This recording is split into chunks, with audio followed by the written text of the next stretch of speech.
On vous propose de visiter les basiliques, parce qu'il y en a deux, basilique de Saint-François. C'est là qu'est enterré Saint François.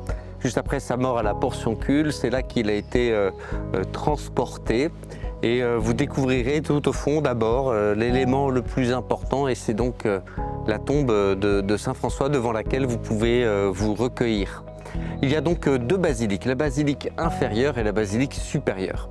La basilique inférieure, c'est contexte plus sombre, plus de prières. L'ancienne école de peinture et déjà le Giotto primitif. Giotto, c'est un immense artiste italien, et c'est ce qui fait aussi la préciosité et la grandeur de cette basilique, c'est-à-dire qu'il y a un programme pictural absolument extraordinaire que je ne vais pas pouvoir détailler, que vous pourrez probablement retrouver en allant sur internet ou en retrouvant des tracts qui vous expliqueront chacune des choses. Mais donc du coup, dans la basilique inférieure,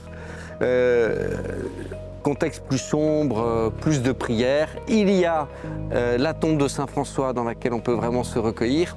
Vous découvrirez aussi autour du maître-autel, parce qu'il y a eu un premier programme pictural qui a été recouvert et qui est le programme maintenant, sauf une peinture que quand vous arrivez devant l'autel, qui est normalement sur votre droite, c'est une image de Saint François qui détonne avec le reste de la basilique. Et bien cette peinture de Saint François qu'on a gardée de la première, on pourrait dire, ambiance artistique que l'on avait voulu dans cette basilique, eh bien on l'a gardée probablement parce que c'était celle qui représentait le mieux et le plus Saint François lui-même, puisqu'elle a été contemporaine, alors pas contemporaine de Saint François, mais fait probablement par quelqu'un qui était contemporain de Saint François.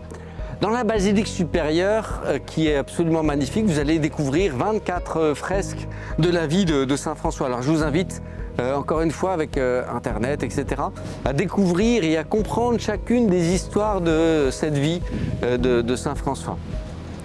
Ça peut prendre un certain nombre de temps, mais prenez le temps. En plus, c'est parmi les œuvres architecturales et picturales les plus importantes et les plus belles que vous allez visiter. Profitez-en! Merci d'avoir écouté jusqu'au bout. On se retrouve sur les réseaux sociaux pour suivre l'aventure ensemble. Kristen Hill, la pastourne du diocèse.